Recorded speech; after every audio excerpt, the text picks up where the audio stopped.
29. Over the high coast mountains and over the valleys the gray clouds marched in from the ocean. The wind blew fiercely and silently, high in the air, and it swished in the brush, and it roared in the forests. The clouds came in brokenly, in puffs, in folds, in gray crags, and they piled in together and settled low over the west. And then the wind stopped and left the clouds deep and solid.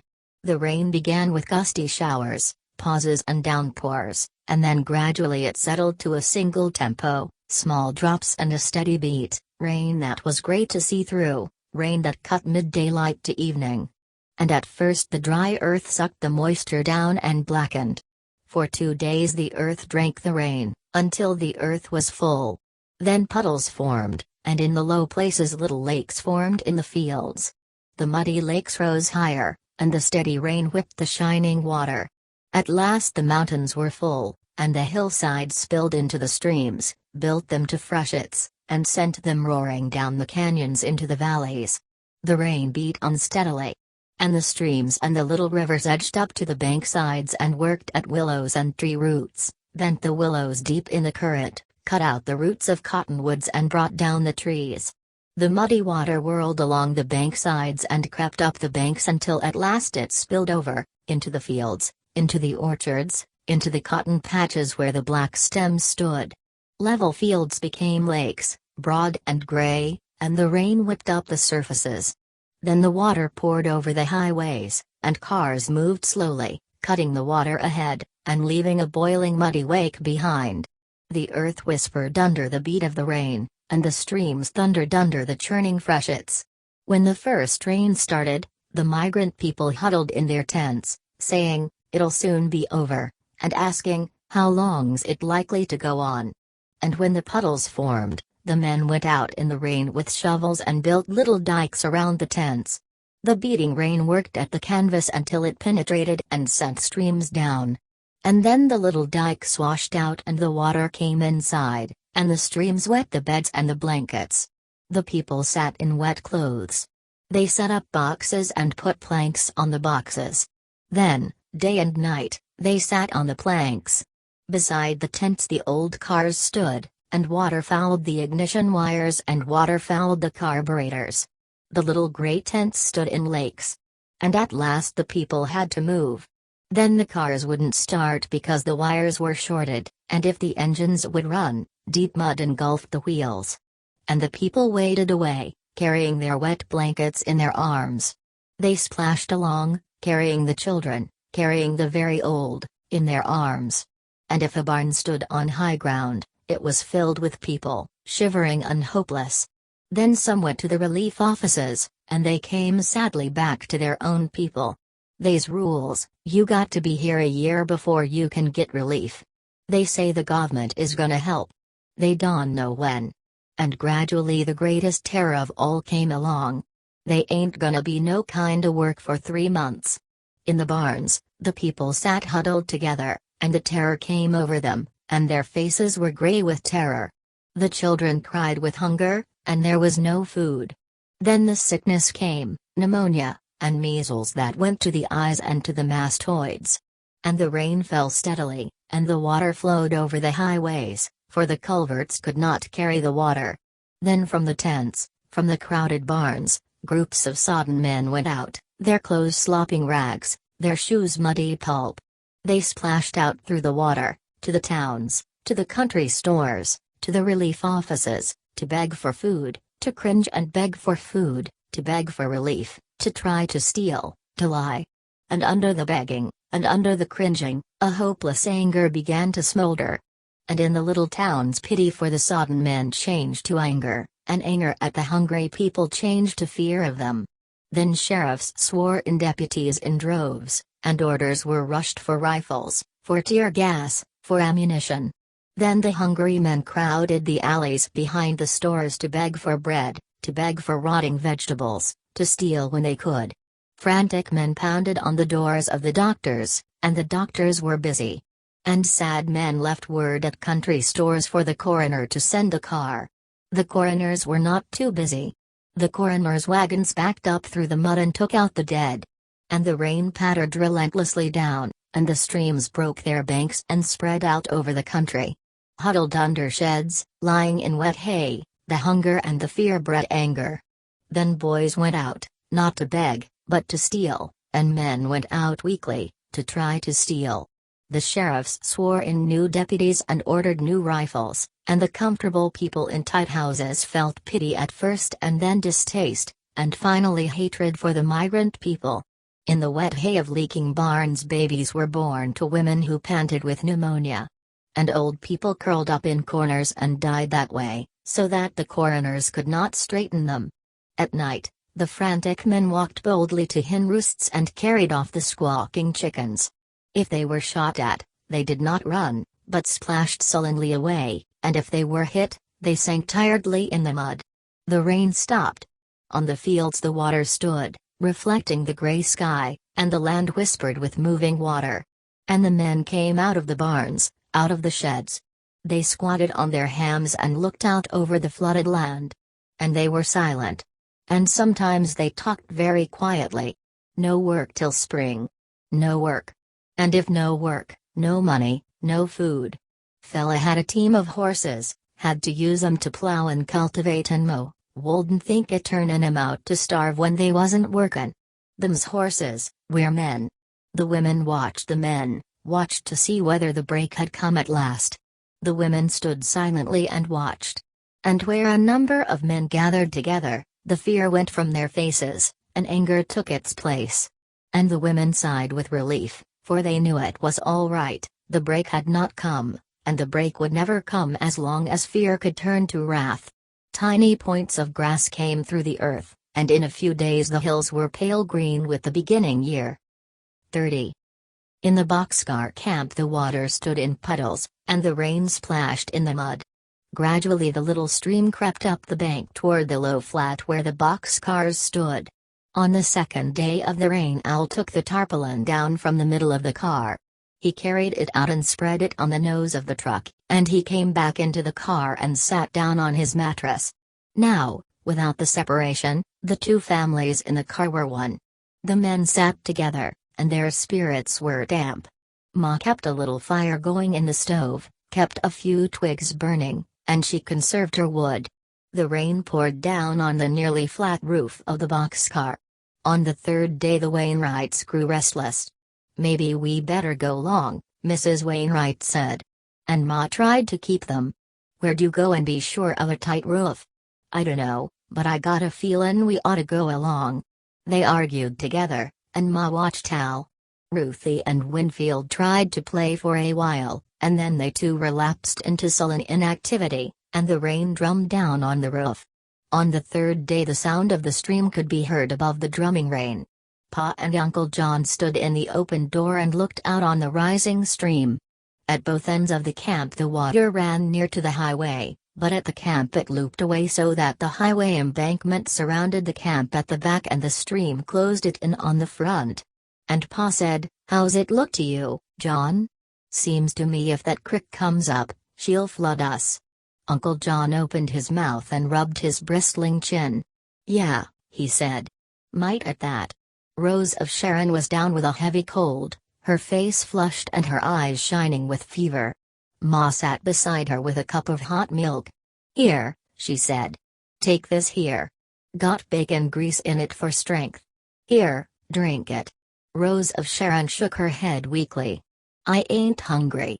Pa drew a curved line in the air with his finger.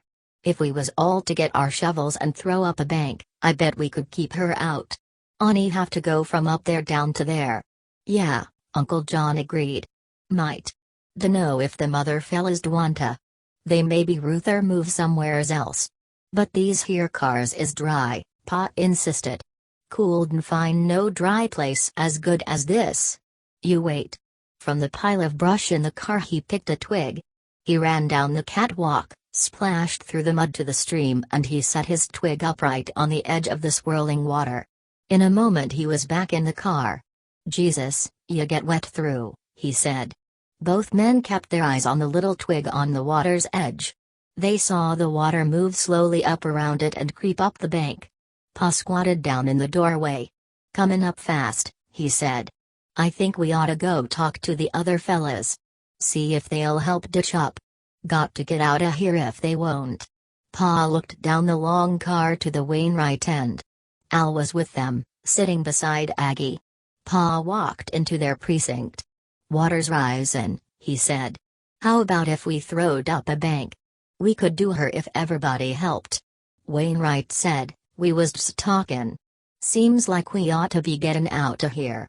Pa said, "You been around. You know what chance that we got a gettin' a dry place to stay." "I know. But just the same," Al said, "Pa, if they go, I'm goin' too." Pa looked startled. "You can't, Al. The truck, we ain't fit to drive that truck." "I don't care. Me and Aggie got to stick together." "Now you wait," Pa said. "Come on over here." Wainwright and Al got to their feet and approached the door. "See?" Pa said, pointing. "Drew a bank from there and down to there." He looked at his stick. The water swirled about it now, and crept up the bank. "Be a lot of work, and then she might come over anyways," Wainwright protested. "Well, we ain't doin' nothin', might's well be workin'. We ain't gonna find us no nice place to live like this. Come on, now. Let's go talk to the other fellas. We can do her if everybody helps."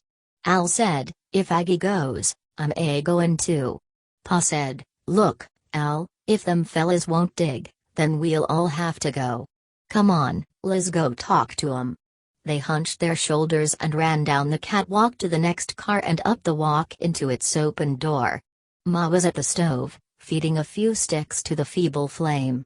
Ruthie crowded close beside her. "I'm hungry," Ruthie whined. "No, you ate," Ma said. "You had good mush. Wished I had a box of Cracker Jack. There ain't nothin' to do. Ain't no fun." "They'll be fun," Ma said. "You wait. Be fun purty soon. Get a house and a place, purty soon."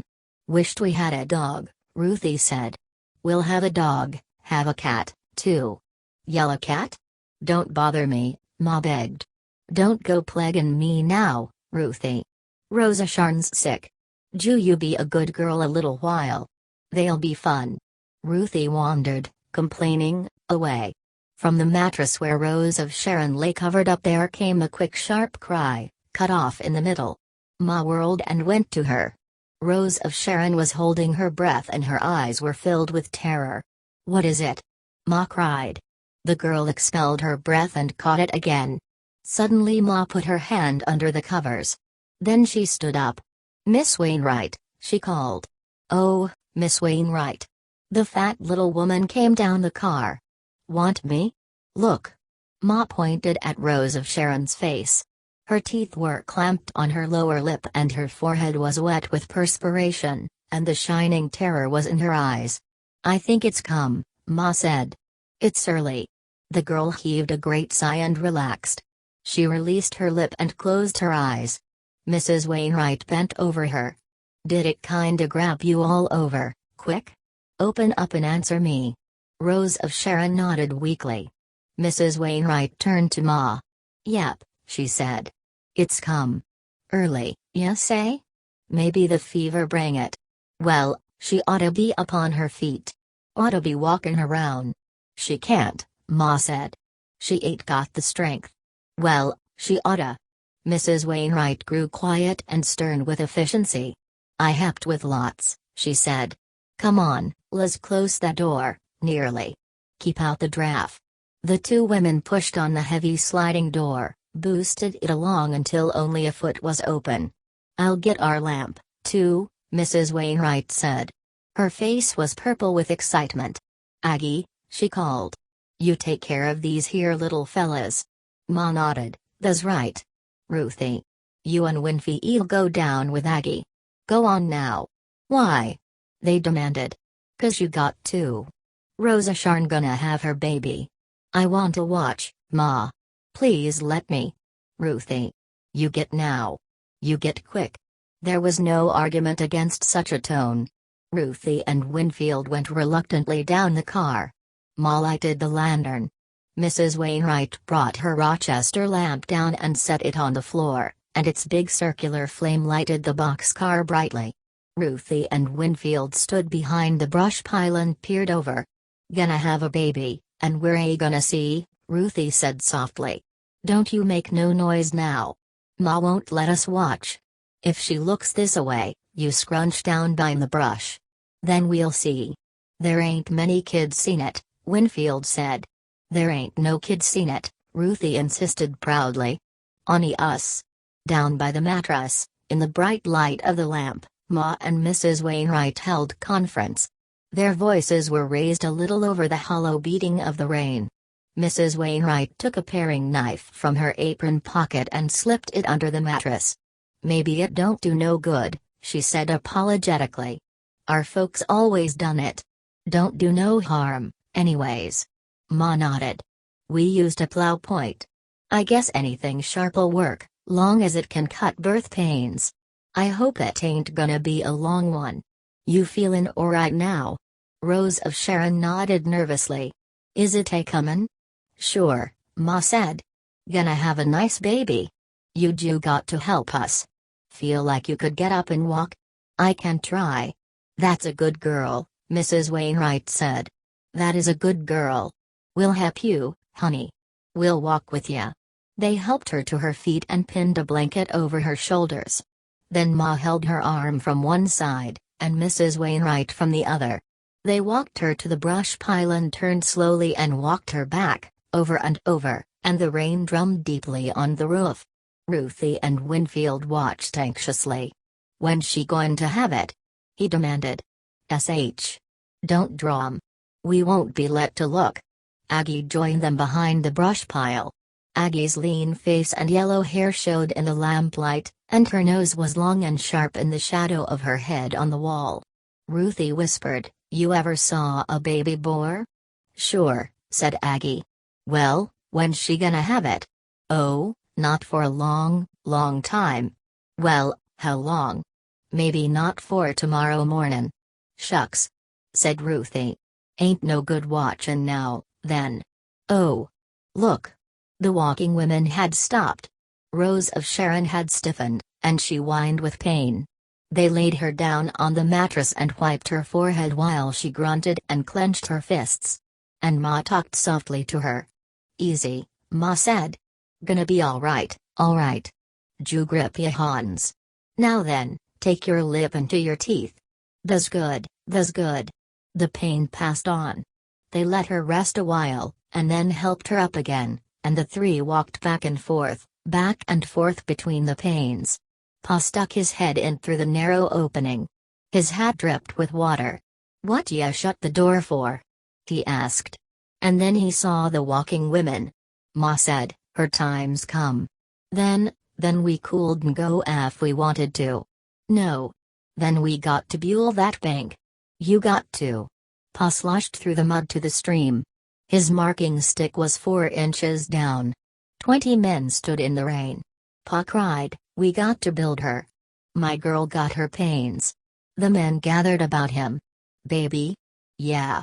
We can't go now." A tall man said, "It ain't our baby. We can go." "Sure," Pa said. "You can go. Go on. Nobody's stoppin' you. They's only 8 shovels." He hurried to the lower part of the bank and drove his shovel into the mud. The shovelful lifted with a sucking sound. He drove it again, and threw the mud into the low place on the stream bank. And beside him the other men ranged themselves. They heaped the mud up in a long embankment, and those who had no shovels cut live willow whips and wove them in a mat and kicked them into the bank. Over the men came a fury of work, a fury of battle. When one man dropped the shovel, another took it up. They had shed their coats and hats. Their shirts and trousers clung tightly to their bodies, their shoes were shapeless blobs of mud. A shrill scream came from the Jode car. The men stopped, listened uneasily, and then plunged to work again. And the little levee of earth extended until it connected with the highway embankment on either end. They were tired now, and the shovels moved more slowly. And the stream rose slowly. It edged above the place where the first dirt had been thrown. Pa laughed in triumph. "She'd come over if we hadn't built up," he cried. The stream rose slowly up the side of the new wall, and tore at the willow mat. "Higher!" Pa cried. "We got to get her higher." The evening came, and the work went on. And now the men were beyond weariness. Their faces were set and dead. They worked jerkily, like machines. When it was dark, the women set lanterns in the car doors, and kept pots of coffee handy.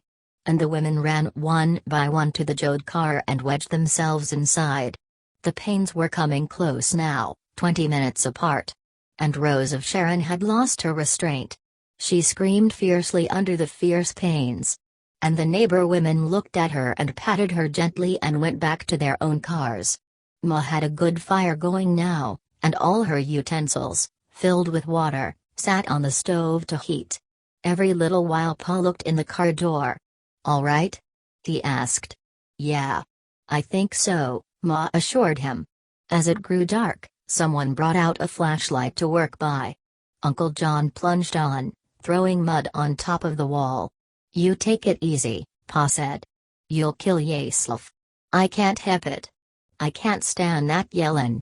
It's like when." "I know," Pa said. "But you take it easy." Uncle John blubbered, "I'll run away. By God, I got to work or I'll run away." Pa turned from him. "How's she stan' on the last marker?" The man with the flashlight threw the beam on the stick. The rain cut whitely through the light. "Comin' up. She'll come up slower now," Pa said. "Got to flood pretty far on the other side. She's comin' up, though." The women filled the coffee pots and set them out again. And as the night went on, the men moved slower and slower, and they lifted their heavy feet like draft horses. More mud on the levee, more willows interlaced. The rain fell steadily. When the flashlight turned on faces, the eyes showed staring, and the muscles on the cheeks were welted out. For a long time the screams continued from the car, and at last they were still. Pa said, "Ma'd call me if it was more." He went on shoveling the mud sullenly. The stream eddied and boiled against the bank. Then, from up the stream there came a ripping crash. The beam of the flashlight showed a great cottonwood toppling. The men stopped to watch. The branches of the tree sank into the water and edged around with the current while the stream dug out the little roots. Slowly the tree was freed, and slowly it edged down the stream. The weary men watched, their mouths hanging open. The tree moved slowly down. Then a branch caught on a stump, snagged and held. And very slowly the roots swung around and hooked themselves on the new embankment. The water piled up behind. The tree moved and tore the bank. A little stream slipped through. Pa threw himself forward and jammed mud in the break. The water piled against the tree. And then the bank washed quickly down, washed around ankles, around knees. The men broke and ran, and the current worked smoothly into the flat, under the cars, under the automobiles. Uncle John saw the water break through. In the murk he could see it. Uncontrollably his weight pulled him down. He went to his knees, and the tugging water swirled about his chest. Pa saw him go. "Hey! What's the matter?" He lifted him to his feet. "You sick? Come on, the cars is high." Uncle John gathered his strength. "I dunno," he said apologetically. "Legs give out." "Jew give out." Pa helped him along toward the cars. When the dike swept over, Al turned and ran. His feet moved heavily. The water was about his calves when he reached the truck. He flung the tarpaulin off the nose and jumped into the car. He stepped on the starter, the engine turned over and over, and there was no bark of the motor. He choked the engine deeply. The battery turned the sodden motor more and more slowly, and there was no cough. Over and over, slower and slower. Al set the spark high. He felt under the seat for the crank and jumped out. The water was higher than the running board. He ran to the front end. Crankcase was underwater now. Frantically he fitted the crank and twisted around, and his clenched hand on the crank splashed in the slowly flowing water at each turn. At last his frenzy gave out. The motor was full of water, the battery fouled by now. On slightly higher ground 2 cars were started and their lights on. They floundered in the mud and dug their wheels down until finally the drivers cut off the motors and sat still, looking into the headlight beams. And the rain whipped white streaks through the lights. Al went slowly around the truck, reached in, and turned off the ignition. When Pa reached the catwalk, he found the lower end floating. He stepped it down into the mud, underwater. "Think you can make it alright, John?" he asked. "I'll be alright. You go on." Pa cautiously climbed the catwalk and squeezed himself in the narrow opening. The two lamps were turned low. Ma sat on the mattress beside Rose of Sharon, and Ma fanned her still face with a piece of cardboard. Mrs. Wainwright poked dry brush into the stove, and a dank smoke edged out around the lids and filled the car with a smell of burning tissue. Ma looked up at Pa when he entered, and then quickly down. "How is she?" Pa asked. Ma did not look up at him again. "Alright, I think. Sleep in?" The air was fetid and close with the smell of the berth. Uncle John clambered in and held himself upright against the side of the car.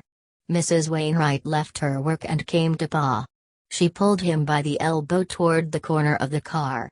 She picked up a lantern and held it over an apple box in the corner. On a newspaper lay a blue shriveled little mummy. "Never breathed," said Mrs. Wainwright softly. "Never was alive."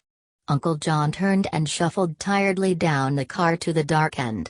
The rain wished softly on the roof now, so softly that they could hear Uncle John's tired sniffling from the dark. Pa looked up at Mrs. Wainwright. He took the lantern from her hand and put it on the floor. Ruthie and Winfield were asleep on their own mattress, their arms over their eyes to cut out the light. Pa walked slowly to Rose of Sharon's mattress. He tried to squat down, but his legs were too tired. He knelt instead. Ma fanned her square of cardboard back and forth. She looked at Pa for a moment, and her eyes were wide and staring, like a sleepwalker's eyes. Pa said, "We done what we could. I know. We worked all night. On a tree cut out the bank. I know. You can hear it under the car. I know. I heard it. Think she's gonna be alright?" "I dunno." "Well, couldn't we of did nothin'?" Ma's lips were stiff and white. "No. They was only one thing to do, ever, and we done it. We worked till we dropped, on a tree, rain's lettin' up some." Ma looked at the ceiling, and then down again. Pa went on, compelled to talk. "I dunno how high she'll rise. Might flood the car. I know. You know everything." She was silent, and the cardboard moved slowly back and forth. "Did we slip up?" he pleaded.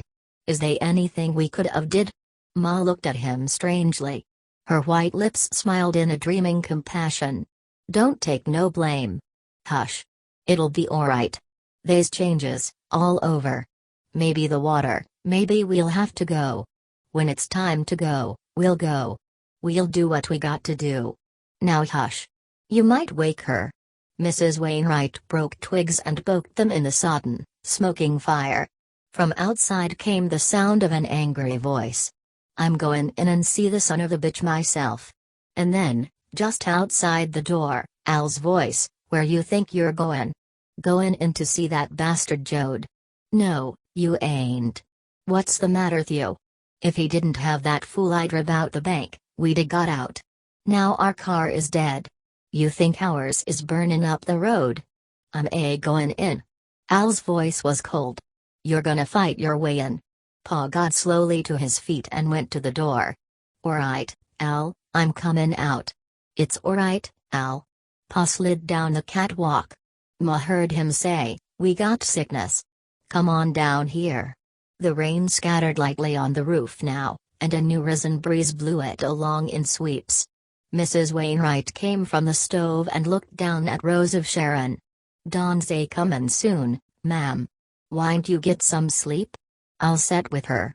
"No," Ma said. "I ain't tired."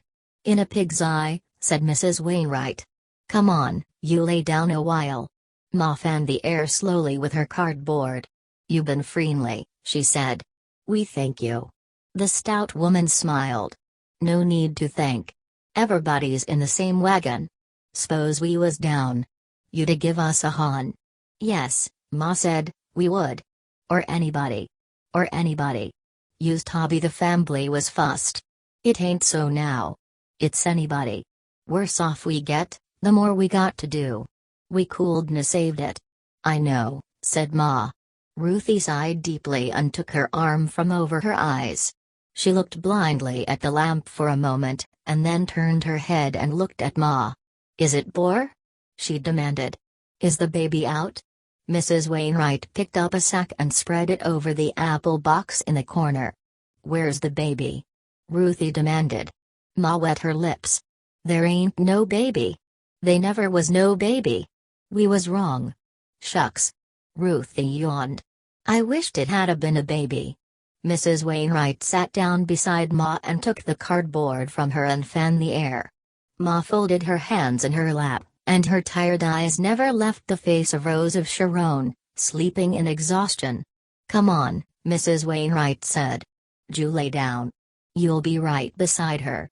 Why, you'd wake up if she took a deep breath, even. Alright, I will. Ma stretched out on the mattress beside the sleeping girl. And Mrs. Wainwright sat on the floor and kept watch. Pa and Al and Uncle John sat in the car doorway and watched the steely dawn come. The rain had stopped, but the sky was deep and solid with cloud. As the light came, it was reflected on the water. The men could see the current of the stream, slipping swiftly down, bearing black branches of trees, boxes, boards. The water swirled into the flat where the boxcars stood. There was no sign of the embankment left. On the flat the current stopped. The edges of the flood were lined with yellow foam. Pa leaned out the door and placed a twig on the catwalk, just above the water line. The men watched the water slowly climb to it, lift it gently and float it away. Pa placed another twig an inch above the water and settled back to watch. Think it'll come inside the car? Al asked. Can't tell. There's a hell of a lot of water got to come down from the hills yet. Can't tell. Might start up to rain again. Al said, I been thinkin'. If she come in, everything'll get soaked. Yeah. Well, she won't come up more'n 3-4 feet in the car 'cause she'll go over the highway and spread out first. How you know? Pa asked. I took a sight on her, off the end of the car. He held his hand. 'Bout this far up she'll come. Alright, Pa said. What about it? We won't be here. We got to be here. Truck's here. Take a week to get the water out of her when the flood goes down. Well, what's your idea? We can tear out the side boards of the truck and build a kinda platform in here to pile our stuff and to set up on. Yeah? How'll we cook, how'll we eat? Well, it'll keep our stuff dry. The light grew stronger outside, a gray metallic light. The second little stick floated away from the catwalk. Pa placed another one higher up. Sure climb in, he said. I guess we better do that. Ma turned restlessly in her sleep. Her eyes started wide open. She cried sharply in warning, Tom. Oh, Tom. Tom. Mrs. Wainwright spoke soothingly. The eyes flicked closed again and Ma squirmed under her dream. Mrs. Wainwright got up and walked to the doorway. Hey. She said softly. We ain't gonna get out soon. She pointed to the corner of the car where the apple box was. That ain't doin' no good. Ju cause trouble and Sora. Cooled you fellas kinda, take it out and bury it? The men were silent. Pa said at last, guess you're right. Ju cause Sora. 'Gainst the law to bury it. They's lots of things 'gainst the law that we can't help doin'. Yeah. Al said, we oughta get them truck sides tore off 'fore the water comes up much more. Pa turned to Uncle John. Will you take and bury it while Al and me get that lumber in? Uncle John said sullenly, why do I got to do it? Why don't you fellas? I don't like it. And then, sure. I'll do it. Sure, I will. Come on, give it to me. His voice began to rise.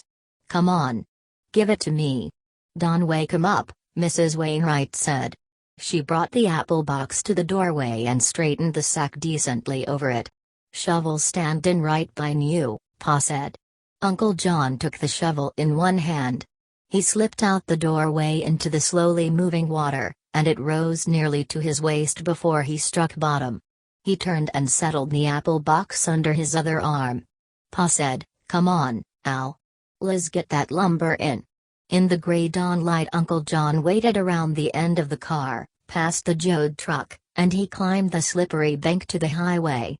He walked down the highway, past the boxcar flat, until he came to a place where the boiling stream ran close to the road, where the willows grew along the roadside. He put his shovel down, and holding the box in front of him, he edged through the brush until he came to the edge of the swift stream. For a time he stood watching it swirl by, leaving its yellow foam among the willow stems. He held the apple box against his chest. And then he leaned over and set the box in the stream and steadied it with his hand. He said fiercely, "Go down and tell 'em. Go down in the street and rot and tell 'em that way. That's the way you can talk. Don't even know if you was a boy or a girl.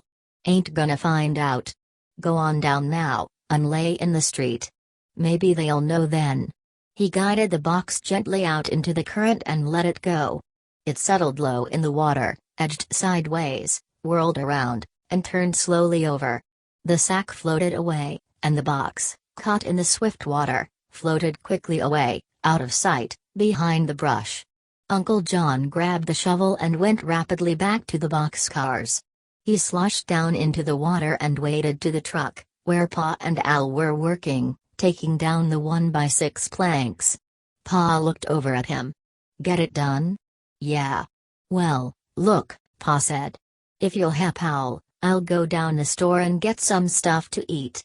"Get some bacon," Al said. "I need some meat." "I will," Pa said. He jumped down from the truck and Uncle John took his place. When they pushed the planks into the car door, Ma awakened and sat up. "What you doin'?" "Gonna build up a place to keep out of the wet." "Why?" Ma asked. "It's dry in here." "Ain't gonna be. Water's comin' up." Ma struggled up to her feet and went to the door. "We got to get out of here." "Can't," Al said. "All our stuff's here. Truck's here. Everything we got." "Where's Pa?" "Gone to get stuff for breakfast." Ma looked down at the water. It was only 6 inches down from the floor by now. She went back to the mattress and looked at Rose of Sharon. The girl stared back at her. "How you feel?" Ma asked. "Tired. You tired out. Gonna get some breakfast into you." "I ain't hungry." Mrs. Wainwright moved beside Ma. "She looks all right. Come through it fine." Rose of Sharon's eyes questioned Ma, and Ma tried to avoid the question. Mrs. Wainwright walked to the stove. "Ma?" "Yeah? What you want?" "Is it all right?" Ma gave up the attempt. She kneeled down on the mattress. "You can have more," she said. "We done everything we knowed." Rose of Sharon struggled and pushed herself up. "Ma. You couldn't help it." The girl lay back again, and covered her eyes with her arms. Ruthie crept close and looked down in awe. She whispered harshly, "She sick, Ma? She gonna die?" "Course not. She's gonna be alright." "Alright." Pa came in with his armload of packages. "How is she?" "Alright," Ma said. "She's gonna be alright," Ruthie reported to Winfield. "She ain't gonna die. Ma says so." And Winfield, picking his teeth with a splinter in a very adult manner, said, "I knowed it all the time." "How'd you know?" "I won't tell," said Winfield, and he spat out a piece of the splinter. Ma built the fire up with the last twigs and cooked the bacon and made gravy. Pa had brought store bread. Ma scowled when she saw it. "We got any money left?" "Nope," said Pa. "But we was so hungry." "And you got store bread," Ma said accusingly. "Well, we was awful hungry. Worked all night long." Ma sighed. "Now what we gonna do?" As they ate, the water crept up and up. Al gulped his food and he and Pa built the platform. 5 feet wide, 6 feet long, 4 feet above the floor. And the water crept to the edge of the doorway, seemed to hesitate a long time, and then moved slowly inward over the floor. And outside the rain began again, as it had before, big heavy drops splashing on the water, pounding hollowly on the roof. Al said, "Come on now, Let's get the mattresses up. Let's put the blankets up, so they don't get wet. They piled their possessions up on the platform, and the water crept over the floor. Pa and Ma, Al and Uncle John, each at a corner, lifted Rose of Sharon's mattress, with the girl on it, and put it on top of the pile. And the girl protested, "I can walk. I'm alright." And the water crept over the floor, a thin film of it. Rose of Sharon whispered to Ma, and Ma put her hand under the blanket and felt her breast and nodded. In the other end of the boxcar, the Wainwrights were pounding, building a platform for themselves. The rain thickened, and then passed away. Ma looked down at her feet. The water was half an inch deep on the car floor by now. "You, Ruthie, Winfield," she called distractedly. "Come get on top of the pile. You'll get cold." She saw them safely up, sitting awkwardly beside Rose of Sharon. Ma said suddenly, "We got to get out." "We can't," Pa said. "Like Al says, all our stuff's here. We'll pull off the boxcar door and make more room to set on." The family huddled on the platforms, silent and fretful. The water was 6 inches deep in the car before the flood spread evenly over the embankment and moved into the cotton field on the other side. During that day and night the men slept soddenly, side by side on the boxcar door. And Ma lay close to Rose of Sharon. Sometimes Ma whispered to her and sometimes sat up quietly, her face brooding. Under the blanket she hoarded the remains of the store bread. The rain had become intermittent now, little wet squalls and quiet times. On the morning of the second day Pa splashed through the camp and came back with 10 potatoes in his pockets. Ma watched him sullenly while he chopped out part of the inner wall of the car, built a fire, and scooped water into a pan. The family ate the steaming boiled potatoes with their fingers. And when this last food was gone, they stared at the gray water, and in the night they did not lie down for a long time. When the morning came they awakened nervously. Rose of Sharon whispered to Ma. Ma nodded her head. "Yes," she said. "It's time for it." And then she turned to the car door, where the men lay. "We're gettin' outta here," she said savagely, "get into higher ground. And you're comin' or you ain't comin', but I'm talking Rose of Sharon and the little fellas outta here." "We can't," Pa said weakly. "Alright, then. Maybe you'll pack Rose of Sharon to the highway, anyways, and then come back. It ain't rainin' now, and we're a-goin'." "Alright, we'll go," Pa said.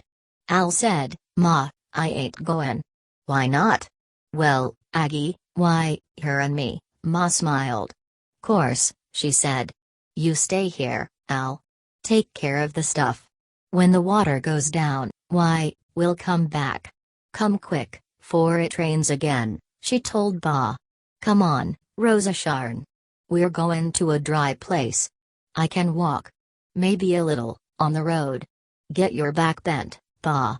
Pa slipped into the water and stood waiting. Ma helped Rose of Sharon down from the platform and steadied her across the car. Pa took her in his arms, held her as high as he could, and pushed his way carefully through the deep water, around the car, and to the highway. He set her down on her feet and held onto her. Uncle John carried Ruthie and followed. Ma slid down into the water, and for a moment her skirts billowed out around her. "Winfield, sit on my shoulder. Al, we'll come back soon's the water's down. Al," she paused. If Tom comes, tell him we'll be back. Tell him be careful. Winfield. Climb on my shoulder, there. Now, keep your feet still." She staggered off through the breast-high water. At the highway embankment they helped her up and lifted Winfield from her shoulder. They stood on the highway and looked back over the sheet of water, the dark red blocks of the cars, the trucks and automobiles deep in the slowly moving water. And as they stood, a little misting rain began to fall. "We got to get along," Ma said. "Rose of Sharon, you feel like you could walk?" "Kinda dizzy," the girl said. "Feel like I been beat." Pa complained, "Now where we goin'?" "I dunno. Come on, give your hand to Rose of Sharon." Ma took the girl's right arm to steady her, and Pa her left. "Goin' someplace where it's dry." "Got to." You fellas ain't had dry clothes on for 2 days. They moved slowly along the highway. They could hear the rushing of the water in the stream beside the road. Ruthie and Winfield marched together, splashing their feet against the road. They went slowly along the road. The sky grew darker and the rain thickened. No traffic moved along the highway. "We got to hurry," Ma said. "If this here girl gets good and wet, I don't know what'll happen to her." "You ain't said we're a hurryin' to," Pa reminded her sarcastically. The road curved along beside the stream. Ma searched the land and the flooded fields. Far off the road, on the left, on a slight rolling hill, a rain-blackened barn stood. "Look," Ma said. "Look there. I bet it's dry in that barn. Let's go there till the rain stops." Pa sighed. "Probably get run out by the fella owns it." Ahead, beside the road, Ruthie saw a spot of red. She raced to it. A scraggly geranium gone wild, and there was one rain-beaten blossom on it. She picked the flower. She took a petal carefully off and stuck it on her nose. Winfield ran up to see. "Lemme have one?" he said. "No, sir. It's all mine. I found it." She stuck another red petal on her forehead, a little bright red heart. "Come on, Ruthie. Lemme have one. Come on, now." He grabbed at the flower in her hand and missed it, and Ruthie banged him in the face with her open hand. He stood for a moment, surprised, and then his lips shook and his eyes welled. The others caught up. "Now what you done?" Ma asked. "Now what you done?" "He tried to grab my fleur." Winfield sobbed. "I only wanted one, to stick on my nose." "Give him one, Ruthie. Leave him find his own. This here's mine." "Ruthie. You give him one." Ruthie heard the threat in Ma's tone, and changed her tactics. "Here," she said with elaborate kindness. "I'll stick on one for you." The older people walked on. Winfield held his nose near to her. She wet a petal with her tongue and jabbed it cruelly on his nose. "You little son of a bitch," she said softly. Winfield felt for the petal with his fingers, and pressed it down on his nose. They walked quickly after the others. Ruthie felt how the fun was gone. "Here," she said. "Here's some more. Stick some on your forehead." From the right of the road there came a sharp swishing. Ma cried, "Hurry up. They's a big rain. Let's go through the fence here. It's shorter. Come on, now. Bear on, Rosa Sharn." They half-dragged the girl across the ditch, helped her through the fence. And then the storm struck them. Sheets of rain fell on them. They plowed through the mud and up the little incline. The black barn was nearly obscured by the rain. It hissed and splashed, and the growing wind drove it along. Rose of Sharon's feet slipped and she dragged between her supporters. "Pa. Can you carry her?" Pa leaned over and picked her up. "We're wet through anyways," he said. "Hurry up. Winfield, Ruthie. Run on ahead." They came panting up to the rain-soaked barn and staggered into the open end. There was no door in this end. A few rusty farm tools lay about, a disc plow and a broken cultivator, an iron wheel. The rain hammered on the room and curtained the entrance. Pa gently set Rose of Sharon down on an oily box. "God Almighty," he said. Ma said, "Maybe they's hay inside. Look, there's a door." She swung the door on its rusty hinges. "They is hay," she cried. "Come on in, you." It was dark inside. A little light came in through the cracks between the boards. "Lay down, Rosa Sharn," Ma said. "Lay down and reese. I'll try to figure some way to dry you off." Winfield said, "Ma." And the rain roaring on the roof drowned his voice. "Ma. What is it? What you want?" "Look. In the corner." Ma looked.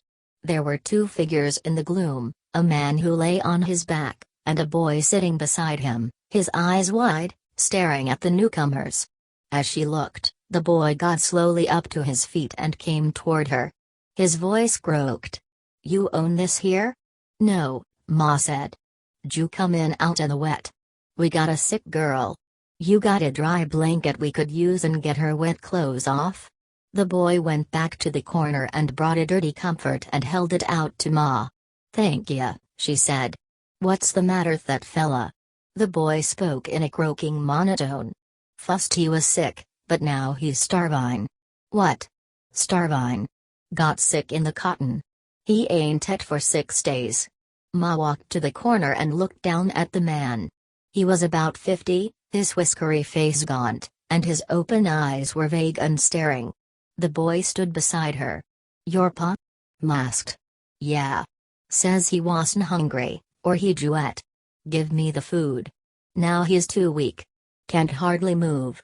The pounding of the rain decreased to a soothing swish on the roof. The gaunt man moved his lips. Ma knelt beside him and put her ear close. His lips moved again. "Sure," Ma said. "You ju be easy. He'll be alright. You ju wait'll I get them wet clothes offen my girl." Ma went back to the girl. "Now slip 'em off," she said. She held the comfort up to screen her from view. And when she was naked, Ma folded the comfort about her. The boy was at her side again explaining, "I didn't know. He said he ate, or he wasn't hungry. Last night I went and bust a window and stole some bread. Made him chew her down. But he puked it all up, and then he was weaker. Got to have soup or milk. You folks got money to get milk?" Ma said, "Hush. Don't worry. We'll figure somepin' out." Suddenly the boy cried, "He's dyin', I tell you. He's starvin' to death, I tell you." "Hush," said Ma. She looked at Pa and Uncle John standing helplessly gazing at the sick man. She looked at Rose of Sharon huddled in the comfort. Ma's eyes passed Rose of Sharon's eyes, and then came back to them. And the two women looked deep into each other. The girl's breath came short and gasping. She said yes. Ma smiled. "I knowed you would. I knowed." She looked down at her hands, tight locked in her lap.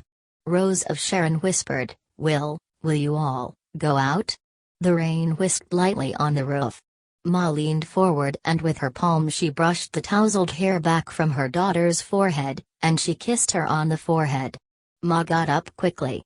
"Come on, you fellas," she called. "You come out in the tool shed." Ruthie opened her mouth to speak.